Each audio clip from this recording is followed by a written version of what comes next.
నా పక్క ఫ్రెండ్స్కి ఏమైతే వాళ్ళకు ఎంత అవైలబుల్ ఉన్నాయి అన్ని ఫెసిలిటీస్ నేను కూడా సంపాదించుకోవాలనుకున్నా. సో నేను సంపాదించుకున్న ఆయుధం ఏంటి? చదువు. ఆ చదువుతో ఇవాళ మీకు ఎట్లా వస్తున్నా గమనిస్తున్నారా? ఎట్లా వస్తున్నా? మరి నేను ఇప్పుడు మీ ముందర ఎందుకు నిలబడ్డా? ఏమైతే నాకు అవకాశం వచ్చింది?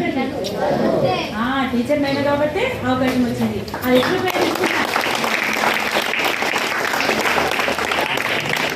గొప్పని చెప్తుంటారు.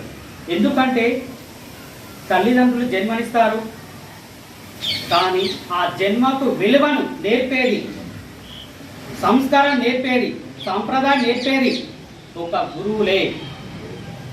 ఆ గురువులను, అలాంటి గురువులను మనము అంటే మన సమాజంలో, సొసైటీలో మీకు ఒక ఔన్నత్యం ఒక లెవెల్ రావాలనుకుంటే ఆ గురువు మిమ్మల్ని